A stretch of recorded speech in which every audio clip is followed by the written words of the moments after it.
untuk membangun itu yang diperlukan pertama-tama adalah data. Jadi beliau menyampaikan policy political will, ya, keinginan baik saja tidak cukup gitu. Jadi yang perlu ada adalah adanya data.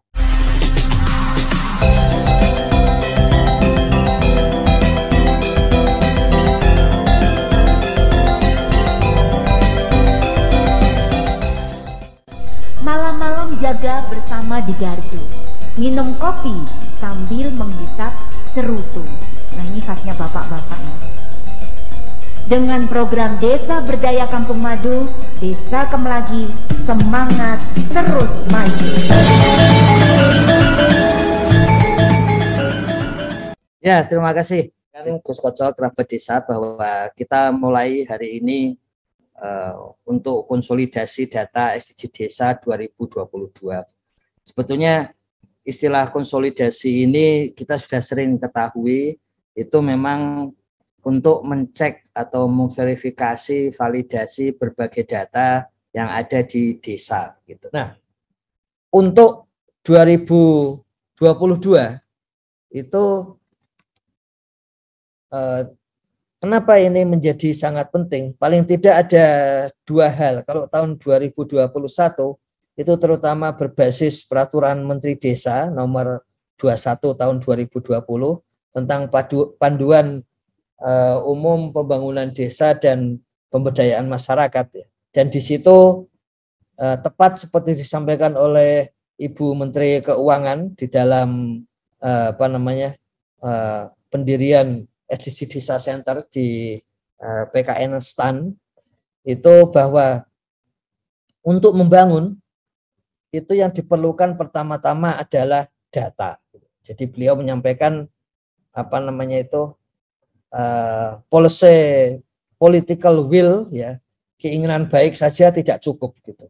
Jadi yang perlu ada adalah adanya data, dan data yang valid, data yang detail. Semakin valid, semakin detail, menurut Ibu Menkyu pada hari itu dinyatakan bahwa kita bisa punya harapan untuk membangun. Jadi kalau tidak ada data, kita nggak punya harapan untuk membangun. Tapi kalau kita punya data, kita muncullah harapan untuk membangun. Apalagi kalau datanya detail. Dan kalau Gus Halim menelpon panjang lebar setelah acara di STAN itu, salah satu yang beliau sampaikan adalah Ibu Menteri Keuangan sudah mengetahui bahwa di desa ada data detail, data sampai level level keluarga dan level warga gitu. Jadi harus siap-siap desanya sendiri kalau kemudian Ibu Menteri Keuangan membuat kebijakan yang langsung berbasis kepada data warga dan data keluarga. Jadi pendataan menjadi penting karena memang kita berawal dari situ. Salah satu cerita menarik tentang bagaimana Indonesia bisa menanggulangi krisis moneter dengan sangat cepat, ya. Efek-efek krisis moneter seperti inflasi dan kemudian pertumbuhan yang sangat rendah negatifnya gitu, ya. Itu kalau kita baca laporan-laporan pada tahun 98 99 itu bagaimana Presiden B.J. Habibie setiap kali rapat kabinet itu membutuhkan waktu lama. Kalau sekarang kita melihat di YouTube itu pengantar rapat kabinet itu beberapa menit gitu, tapi pada masa B.J. Habibie membutuhkan waktu yang lama tapi waktu itu kan tidak disampaikan di YouTube, ya. Mungkin saja sekarang pun di YouTube-nya cuma beberapa menit, tapi pengantar di rapat sebenarnya bisa lama. Nah, di beberapa buku tentang B.J. Habibie dan kondisi waktu itu disebutkan bahwa beliau sendiri yang kemudian menunjukkan berbagai data, kemudian menunjukkan berbagai olahannya, dan kemudian kalau cerita dari Pak Haryono Suyono bisa menentukan dengan lebih pasti pada bulan kesekian inflasi akan turun sekian, pada bulan kesekian akan menjadi turun sekian dan sebagainya gitu. Nah, itulah hal-hal yang memang disusun melalui pendataan SDGs desa. Dan ini lebih mudah karena kalau di SDGs desa itu sudah ada patokan akhirnya, yaitu 2030. Sehingga kemudian tinggal melihat kondisi terakhir dan kemudian melihat di 2030 itu kita harus melakukan apa setiap tahunnya. Harap disadari juga bahwa setiap tahun ketika ada data baru, maka rencana aksi itu tabelnya bisa berubah menyesuaikan dengan data yang terbaru. Ini hal yang dipelajari dari pola perencanaan di Jepang, bahwa perencanaan itu pertama harus ada rencana. Yang kedua, jangan sungkan juga untuk mengubah rencana. Nah, cara untuk mengubah rencananya itu adalah tentu saja dilaksanakan dan kemudian setelah itu ada monitoring dan evaluasi atau ada data baru dan kemudian data baru itulah yang digunakan untuk perubahan rencana itu. Makanya nanti bisa dilihat di download dulu rekomendasi di tahun 2021 ya. Download dulu kemudian setelah konsolidasi data nanti download kembali gitu. Apakah ada perubahan target tahunan? Karena memang ada perubahan dalam data itu. Jadi karena itu di dalam dashboard SDGs desa itu rencana aksi atau tabel RKPDes, RPJMDes itu memang akan berubah setiap tahun. Tapi dasar perubahannya adalah karena ada data terbaru, ada informasi terbaru yang muncul dari konsolidasi data SDGs desa. Jadi yang menarik adalah seperti itu. Kemudian dengan demikian, karena basisnya itu Inpres dan Permendes 21, Inpres 4 2022 dan Peraturan Menteri Desa 21 2020, maka tujuannya paling tidak mencakup dua hal itu. Yang pertama adalah menyediakan data sasaran kemiskinan ekstrim terbaru di desa. Kenapa ini penting? Ya, karena kita mengetahui bahwa Inpres itu salah satunya memberikan tugas kepada Kementerian Desa, artinya kepada desa ya. Kalau Kementerian Desa karena datanya ada di desa itu berarti kepada desa. Menyediakan data sasaran kemiskinan ekstrim terbaru di desa. Ya. Jadi ini penting karena memang yang menarik dari Inpres itu adalah bahwa keinginan atau usulan Kementerian Desa itu antara lain yang mengusulkan itu disetujui bahwa pada akhirnya basis data sasaran kemiskinan ekstrim itu adalah hasil Musdes. Pada saat Musdes itulah konsolidasi data SDGs desa dengan data-data lain dari pemerintah desa, pemerintah daerah dan pemerintah pusat itu dicek gitu. Jadi yang menarik adalah konsolidasi data yang dulu disebutkan oleh Gus Halim, data desa itu kemudian nanti dicek dengan data yang lain ya. Nah, kemudian dikonsolidasi melalui musyawarah desa. Nah, hasil dari musyawarah desa inilah yang kemudian ditetapkan oleh bupati dan wali kota sebagai data sasaran kemiskinan ekstrim. Nanti kita cek lebih lanjut.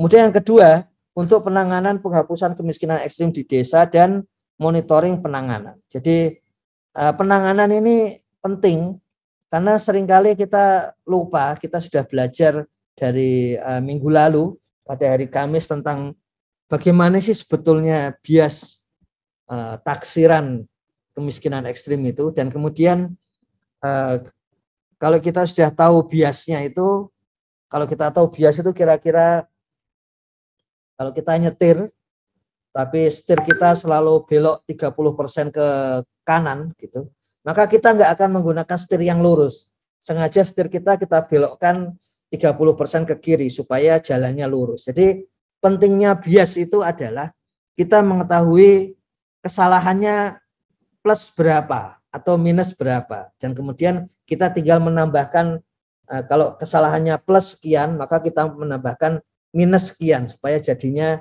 sama gitu. Kalau kesalahannya minus sekian kita tambahkan plus sekian, jadi hasilnya sama. Jadi penting kita mengetahui bias untuk taksiran kemiskinan yang sudah kita pelajari pada SDG Desa hari Kamis kemarin itu, sarapan SDG Desa hari Kamis itu. Nanti kita cek lebih lanjut.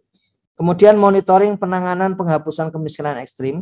Ini karena di dalam SDG Desa itu juga sudah ditunjukkan, dan nanti seperti ada beberapa perangkat desa, relawan dan juga tenaga pendamping profesional yang menanyakan kenapa tidak bisa melihat data desanya di web miskinekstrim.kemendesa.go.id. Nah itu memang kemarin dalam proses perbaikan untuk menuju penggunaannya pada bulan-bulan ini. Kemudian yang keempat, mulai kepada Permen Desa 21 2020, yaitu agar mulai ada profil desa, menyusun profil desa, kemudian sehingga desa lebih mudah untuk mengetahui desanya dari yang kecil sampai yang besar. Dan nanti seperti biasa kita akan buka warung gitu, dalam tanda kutip gitu. Di warung itu kan kalau ada pembeli bertanya, misalnya apakah ada benang jahit di sini, pas hari itu warungnya tidak ada benang jahit, dia tidak akan mengatakan tidak ada. Ini kebetulan habis, besok coba ke sini lagi, nanti kita itu gitu. Jadi nanti Kementerian Desa akan membuka warung seperti itu. Jadi dalam hal profil sebetulnya sudah ada patokan monografi desa dan kemudian profil desa dan kelurahan. Tapi kalau kemudian perlu data tertentu, maka akan ada disampaikan dalam profil desa itu tambahan data tertentu. Kemudian tujuannya jelas lah, karena kalau tahun lalu itu kalau nggak punya data SDG Desa dan karena ada masalah aplikasi, maka menggunakan data dari IDM. Tapi tahun ini rancangan dari Peraturan Menteri Desa untuk prioritas penggunaan dana desa 2023 itu sudah menggunakan sepenuhnya data SDGs Desa. Kemudian penyediaan data untuk menyusun tata ruang desa. Ini sudut pandang yang disampaikan Gus Halim supaya desa sudah mulai memahami sekaligus mempraktekkan mengenai pengetahuan atau sudut pandang mengenai keruangan gitu. Jadi supaya langsung bisa mengetahui, langsung bisa merasakan bahwa kalau misalnya lahan pertanian itu semakin terpecah-pecah, itu yang rugi juga desanya sendiri. Jadi berbagai hal pengetahuan baru diperkirakan akan muncul selama penyusunan tata ruang desa gitu.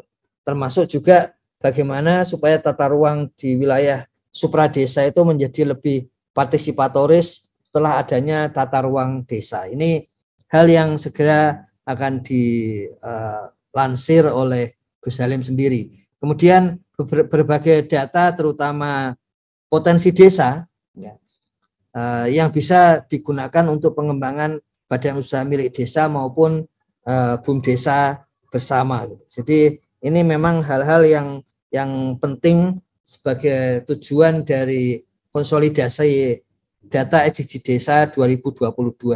Nah, ada jangka waktu rancangannya itu adalah 2 bulan. Rancangannya 2 bulan untuk menyelesaikan. Mengapa 2 bulan? Ya karena ini berbasis pada hasil tahun lalu, bagaimana sebetulnya desa sudah selesai, ada yang dalam waktu 1 minggu, ya. Apalagi sekarang, desa-desa yang sudah melakukan pendataan pasti akan jauh lebih cepat selesai. Hanya desa yang belum melakukan pendataan atau warganya sangat banyak sehingga tidak didata. Misalnya di Bandung itu lazim satu desa warganya sampai 20.000 lebih. Kita lihat tadi yang terbanyak 6.500 yang terkumpul. Jadi memang ada PR untuk mendata data warga dan keluarga. Nah, tapi ada hal yang sangat penting bahwa sesuai dengan instruksi Presiden nomor 4 2022 itu panduan itu akan selesai selambat-lambatnya 1 bulan dari 8 Juni, berarti di 8 Juli panduan untuk penghapusan kemiskinan ekstrim pasti harus keluar gitu. Nah, salah satu dari isi panduan itu pastilah berkaitan dengan data. Dan kemudian instruksi Presiden nomor 4 tahun 2022 itu menunjukkan bahwa data itu akan berbasis dari musyawarah desa. Jadi di antara bulan-bulan ini bisa dipastikan akan ada konsolidasi data percepatan penghapusan kemiskinan ekstrim. Dan kemudian di situ akan dicek di desa. Jadi datanya sudah disusun dari pusat, dikirim kepada pemerintah daerah, daerah membagikan ke masing-masing kecamatan dan desa, desa melakukan musyawarah, kemudian memastikan apakah daftar data warga miskin ekstrim itu sesuai itu ataukah berbeda gitu. Nah, cara desa untuk menentukan apakah akan menerima atau tidak itu kita sama-sama berusaha untuk membuat desa punya bekal data tersebut, yaitu hasil dari SDGs desa, sehingga ketika dicek itu desa bisa melihat ini jangan-jangan nggak cocok ini ya. Kenapa nggak cocok? Kita sudah ketahui biasnya. Jadi kita ketahui bahwa proxy level 3 ya, proxy level 3 itulah yang akan digunakan sebagai penghitungan kemiskinan ekstrim.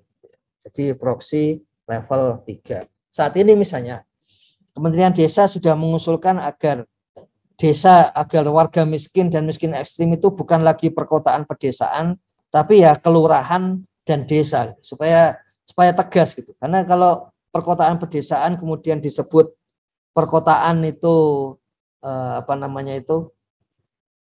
ada 7% yang miskin, kemudian pedesaan yang miskin itu 13%, tapi desa kota itu 30%. Jadi 30% dari 7% itu mungkin sebetulnya desa. Jadi ini hal-hal yang selama ini karena tidak tepat dan ketidaktepatannya itu relatif tinggi di atas 16%, itu membuat ada kesalahan di dalam pengambilan keputusan. Nah, proxy level 3 itu adalah yang digunakan untuk penghitungan kemiskinan ekstrim secara global dan nasional. Kemudian yang akan disampaikan kepada desa itu adalah data-data dari proxy level 4. Ya. Jadi data-data dari proxy level 4. Nanti bisa jadi akan ada istilah desil 1 dan desil 2 lagi begitu.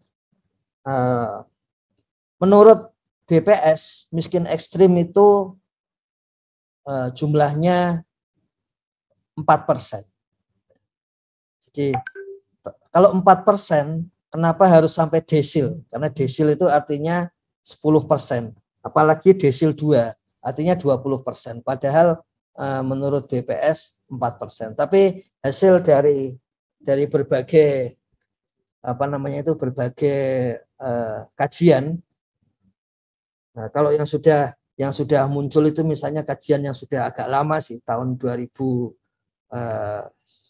ya. Itu bahwa efektivitas dari data itu baru 22%.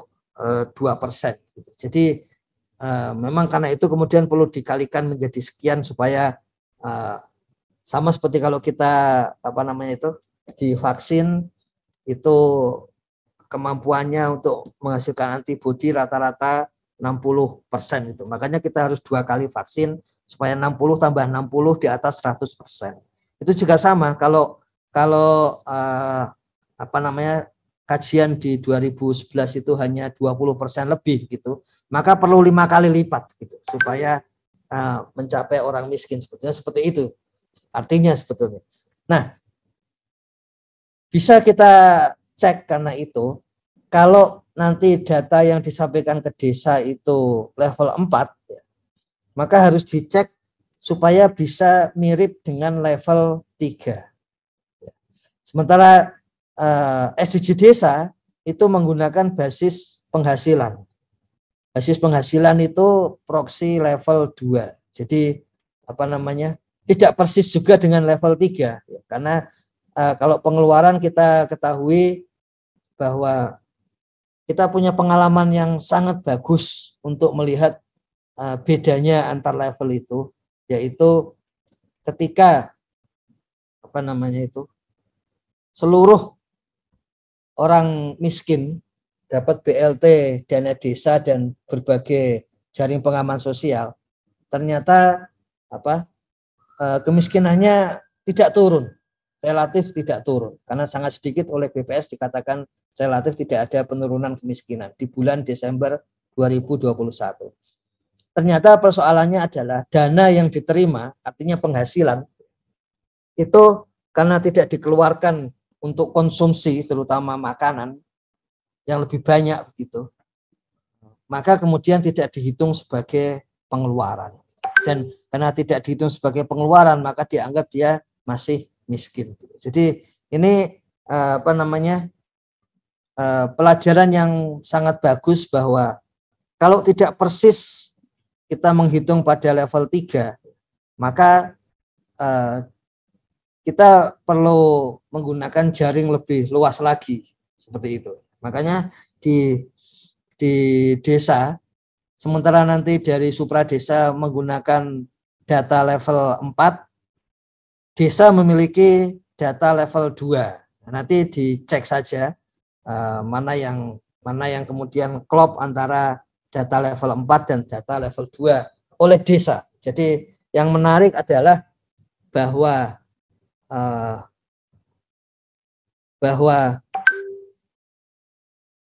sesuai dengan peraturan instruksi presiden itu, bahwa desa itu yang dalam musdesnya yang akan menentukan sasaran dari warga miskin ekstrim. Ini hal yang sangat menarik, bahwa pada akhirnya yang akan menentukan adalah desa itu sendiri. Nah, ketika desa menentukan, jangan sampai kemudian tidak punya makna, artinya penurunan kemiskinan, karena kita sama-sama tahu bahwa salah satu target yang revolusioner dari SDGs dan SDG desa itu adalah tentang SDG desa nomor 1. Apalagi kemudian Bapak Presiden memiliki target lebih revolusioner lagi, yaitu 0% kemiskinan ekstrim 2024. Kemudian berikutnya adalah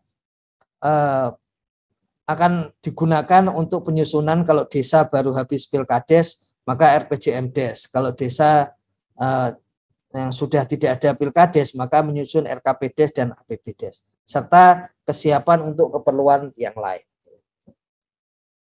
Saya kira seperti itu, Gus Koco, untuk saat ini. Nanti